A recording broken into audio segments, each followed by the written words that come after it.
बड़े बंगले वाली बहू की छोटी सी हरी भरी खेती।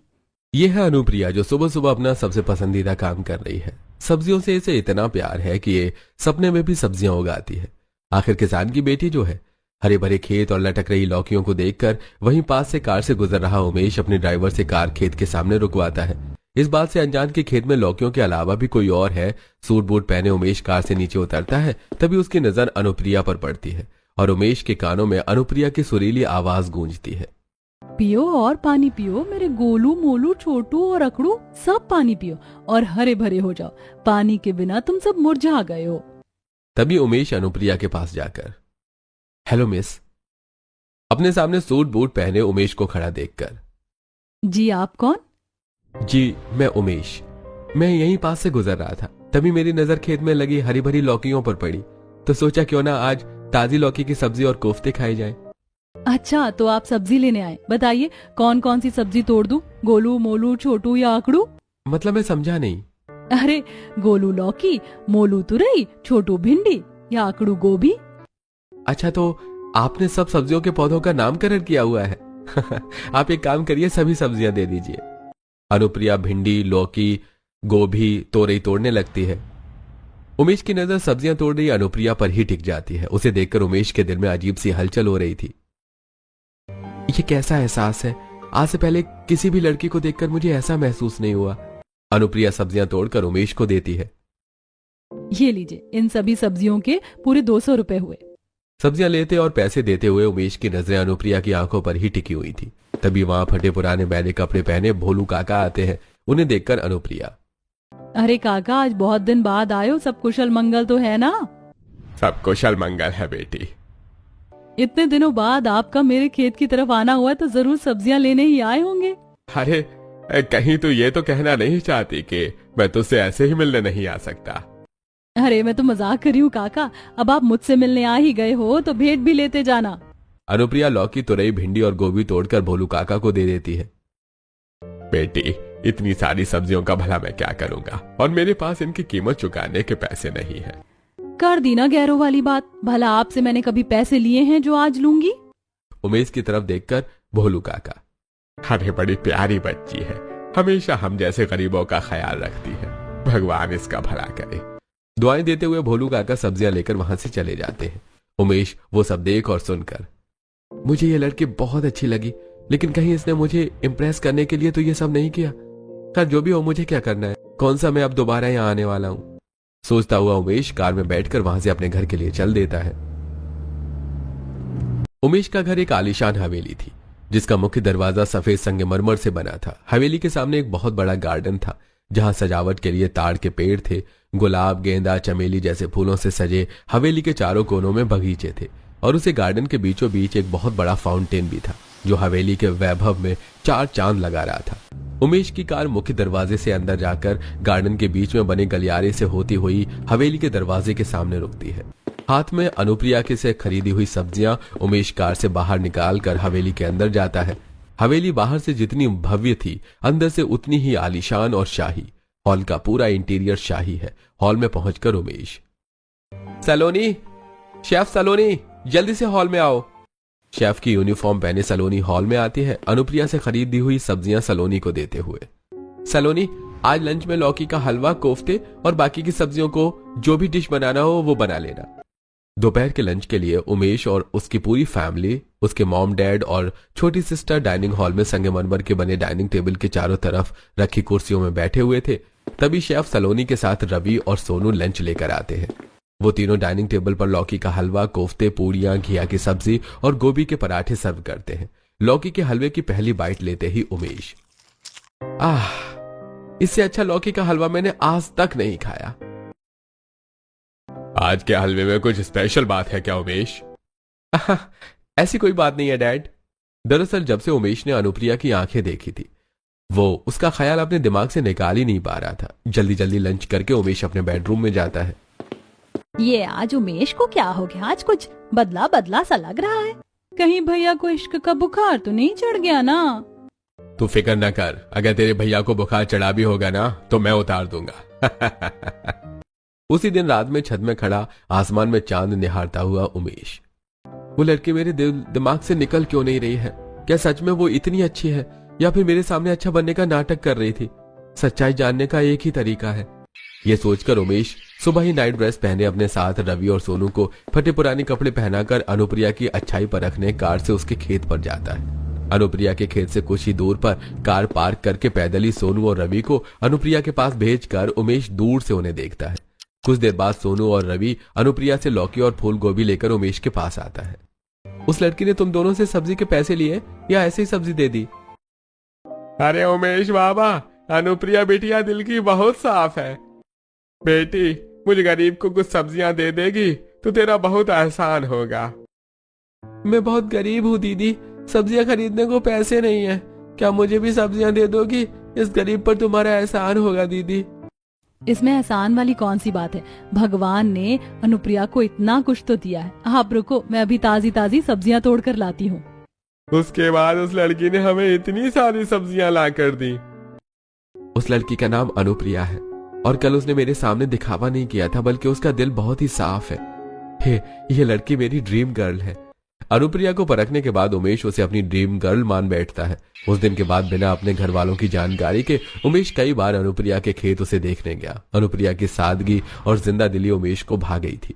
मन ही मन वो उसे पसंद करने लगा था। अनुप्रिया भी उसे देख लेती थी।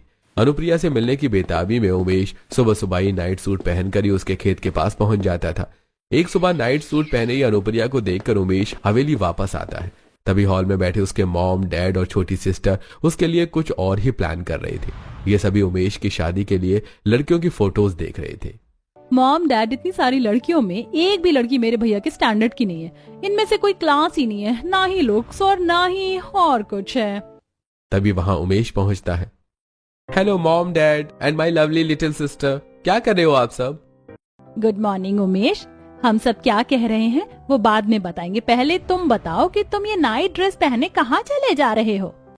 अपनी मॉम को नजरअंदाज करके उमेश, करिश्मा तुम्हें याद है मैं तुमसे अक्सर अपनी ड्रीम गर्ल के बारे में बात किया करता था? हाँ भैया, मुझे याद है। मुझे वो मिल गई है और मैं उसी को देखने गया था। अरे वाह भैया, ये तो बहुत अच्छी बात है। जरूर वो स्टाइलिश और बहुत बड़े घर की लड़की होगी जो हमारे ही लेवल की होगी। हाँ, ऐसा कुछ नहीं है करिश्मा, मेरी ड्रीम गर्ल खेत में सब्जियां उगाती है। तुम्हारे कहने का मतलब क्या है? तुम्हारी ड्रीम गर्ल गरीब किसान की बेटी है और तुम उससे शादी करना चाहते हो? इस घर में एक सब्जी उगाने वाली कभी नहीं आएगी। तू हमारे खानदान का एक लौता वारिस है। तेरी पत्नी यानी कि इस घर की बहू हमारी बराबरी की होगी। भैया, आपने ये सोच भी कैसे लिया कि मैं देहातन को अपनी भाभी बनाऊंगी? मेरा भी कोई स्टैंडर्ड है, स्टेटस है। पहले तो मैंने सोचा था कि आप सबको प्यार से मनाऊंगा।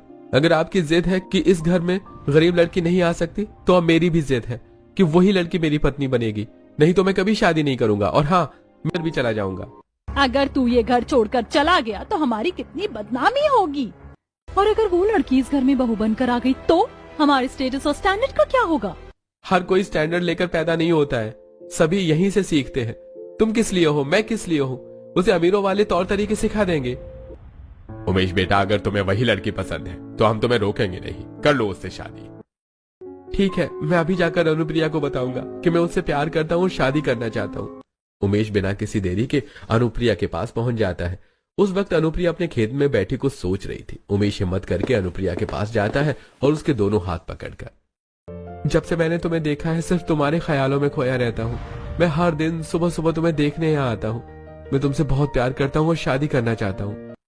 जब तुम सुबह सुबह यहाँ आते थे तो मैं भी तुम्हें देखती थी और तुम भी मुझे पसंद हो, लेकिन मैं बिना अपने माता पिता की मर्जी के शादी का फैसला नहीं ले सकती। अगर वो मानेंगे तभी मैं तुमसे शादी कर सकती हूँ। तुम उसकी चिंता मत करो, मैं आज शाम को ही अपने मॉम डैड के साथ तुम्हारे घर आऊंगा। वही तुम्हारे माता पिता से हमारे रिश्ते की बात करेंगे। वादे के अनुसार उमेश शाम को ही अपने मॉम डैड को लेकर अनुप्रिया के घर पहुंच जाता है। अनुप्रिया का घर कच्ची मिट्टी से बना था और आंगन में उसके लगाए हुए लौकी, मकाई, भिंडी और स्ट्रॉबेरी के पौधे थे। अपना स्टेटस दिखाने के लिए अभिलाष और विवेक कोट पैंट और महंगी साड़ी पहने हुए थे, लेकिन विवेक सिंपल सी शर्ट और पैंट में था। धोती कुर्ता और पुरानी सी साड़ी पहने हुए अनुप्रिया के माता पिता रामलाल और राधा के सामने खड़े थे। आप तीनों कौन हैं? मैंने आपको पहचाना नहीं। आपने भले ही हमें नहीं पहचाना, लेकिन हम आपको अच्छी तरह पहचानते हैं। इतना बोलकर विवेक अनुप्रिया के पिता से उसके और उमेश के रिश्ते के बारे में बताते हैं। मेरा बेटा तो जिद पर अड़ा है कि शादी करेगा तो आपकी बेटी से, नहीं तो शादी ही नहीं करेगा। मेरी बेटी ऐसा कुछ करेगी, मुझे इस बात की उम्मीद बिल्कुल भी नहीं थी। मुझे माफ कर दो पापा, मैं कब उमेश से प्यार कर बैठी मैं खुद नहीं जानती, लेकिन आपकी मर्जी के बिना मैं कुछ नहीं करूंगी। बेटी, तेरे गरीब माँ बाप ने आज तक तुझे सिवाय गरीबी के कुछ नहीं दिया, लेकिन तू अगर अपनी मर्जी से शादी करके खुश रहेगी तो ये खुशी हम तुझे जरूर देंगे। जिद करके उमेश ने अपने मॉम डैड को अनुप्रिया से शादी के लिए मना लिया था और अनुप्रिया के पिता भी उसकी शादी उमेश से करने को तैयार हो गए।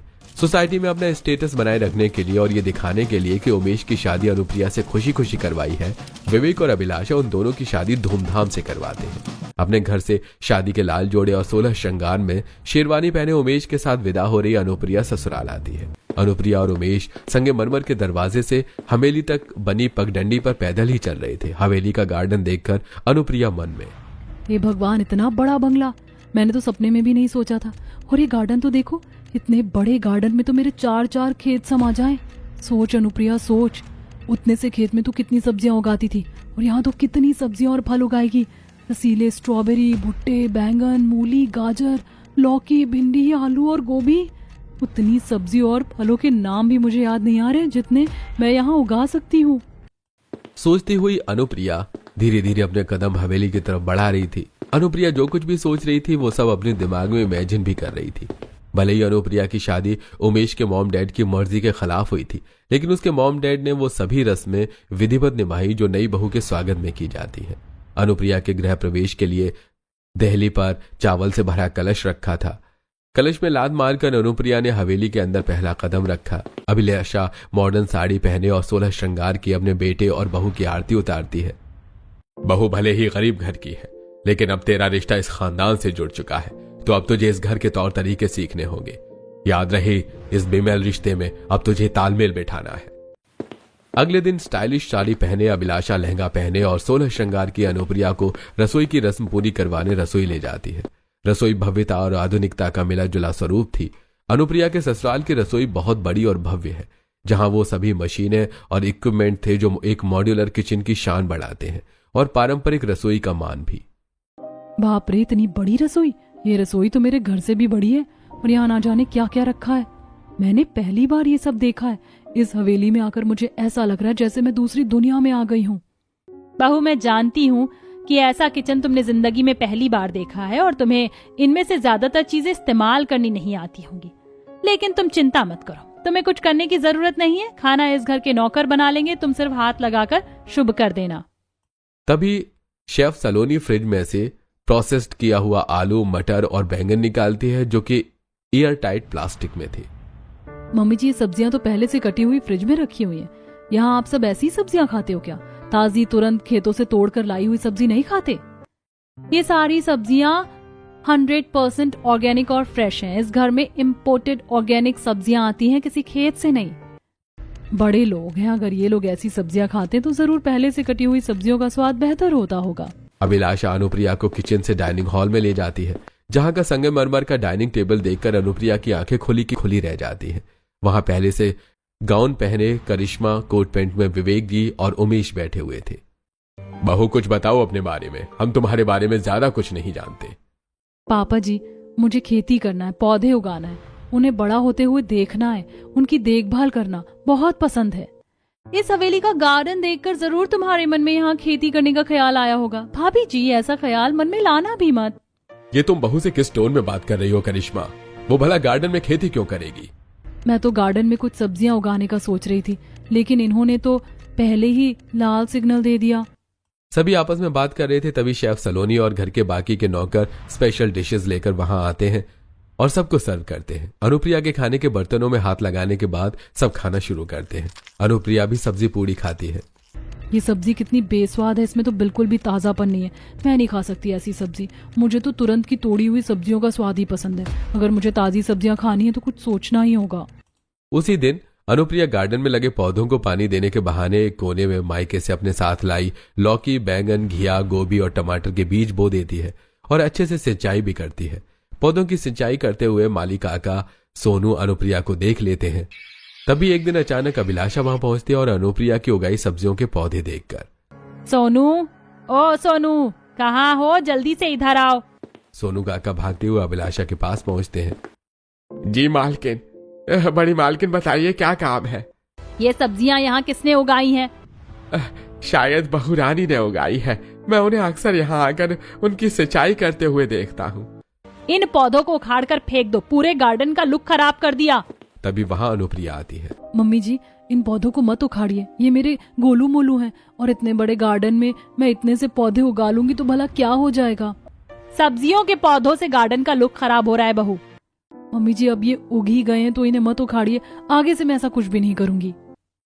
अनुप्रिया की बात अभिलाषा मान लेती है और अपने गार्डन से उससे पहली और आखिरी बार सब्जियां उगाने की परमिशन दे देती है। अब अनुप्रिया डेली अपने उगाई सब्जियों के पौधों को पानी देने लगती है।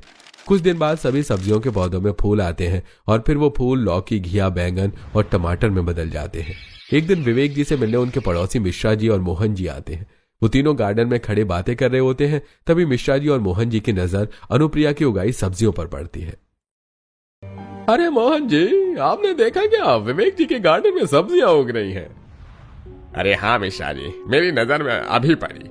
अभी तक तो ऐसा नहीं था। विवेक जी के गार्डन की शोभा सिर्फ फूल ही बढ़ाया करते थे। ये कमाल जरूर इनकी वाली बहू ने किया होगा, वो किसान की बेटी जो है।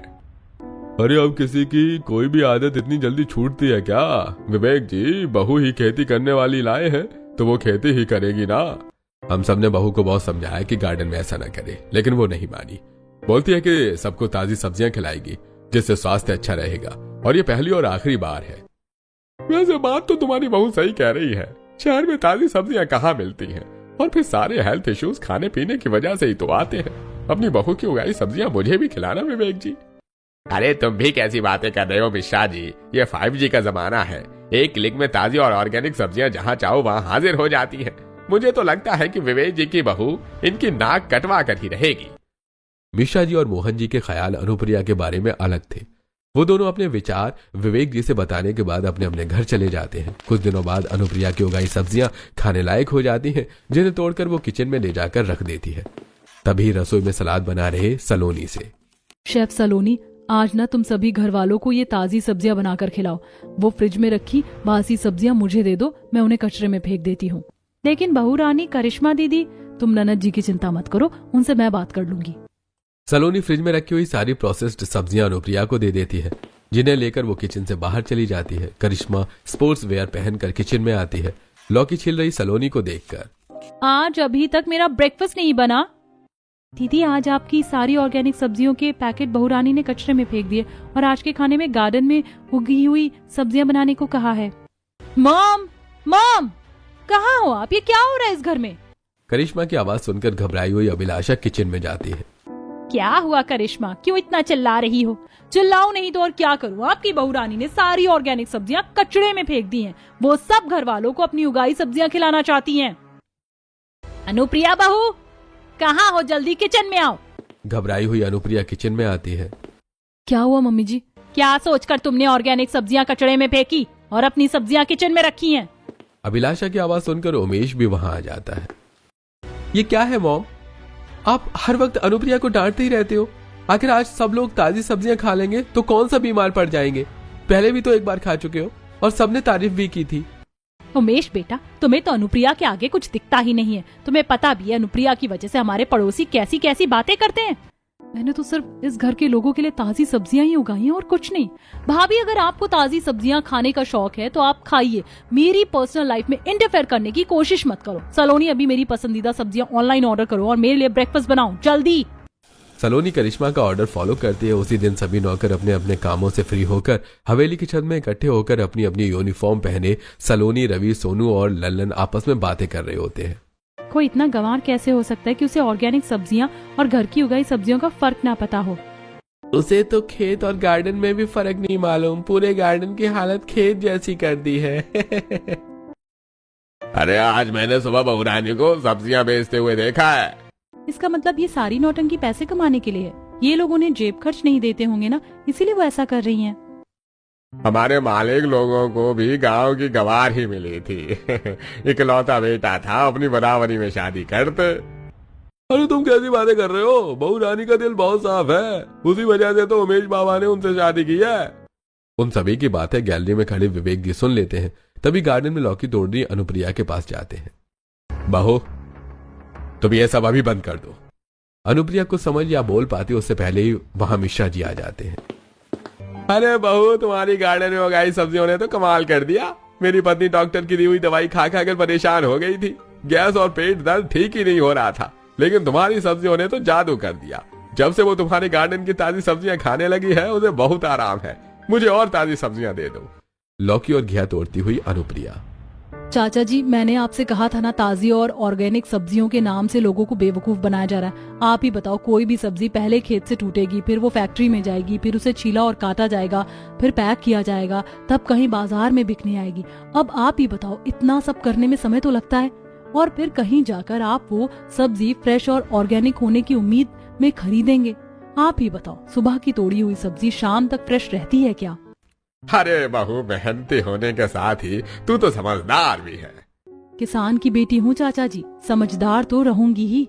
बहू, तुम्हारी बातें सुनकर मेरा भी मन तुम्हारी उगाई सब्जियां खाने का कर रहा है। आज लंच में गार्डन में उगी सब्जियां ही बनेंगी।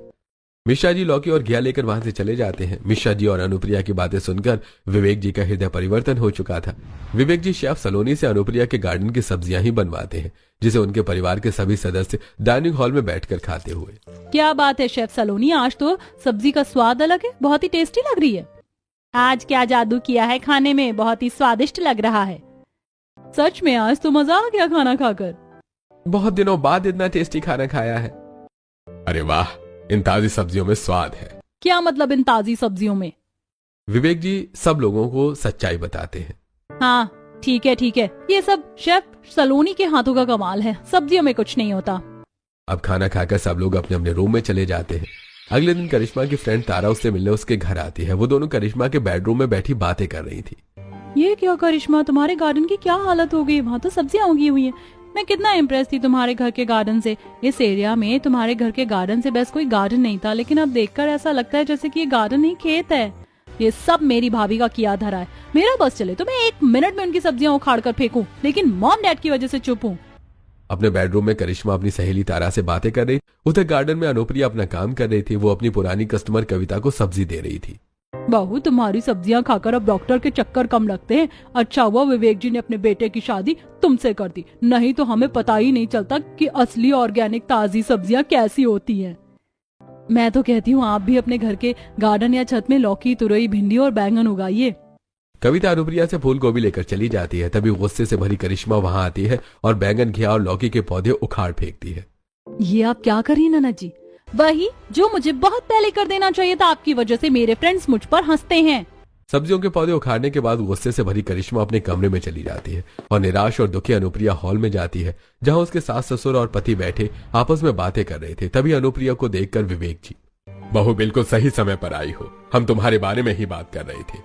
अनुप्रिया को उदास देखकर अभिलाषा, क्या हुआ बहू, तुम उदास क्यों हो? करिश्मा जी ने जो कुछ भी किया उसके बारे में अनुप्रिया उन सबसे बताती है। बहू, हम ना सोसाइटी के लोग हैं और हमारा एक स्टेटस है जो हमें मेंटेन रखना पड़ता है। सोसाइटी के लोगों की नजर हम पर ही रहती है। और तुमने जो गार्डन में सब्जियां उगाई थी वो सोसाइटी के लोगों के लिए एकदम नया था, जो किसी को अच्छा लगा किसी को नहीं।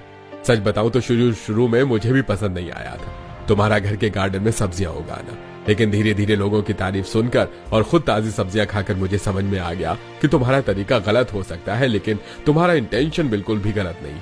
ये बात करिश्मा अभी तक समझ नहीं पाई, लेकिन तुम चिंता मत करो, हम उसे सब समझा देंगे। पापा जी, मुझे बहुत पसंद है सब्जियां उगाना, लेकिन अब मैं समझ गई हूँ कि मैं अपने मायके में नहीं बल्कि ससुराल में हूँ, जहाँ ये सब करना शान के खिलाफ होता है। अब मैं कभी भी गार्डन में सब्जियां नहीं उगाऊंगी।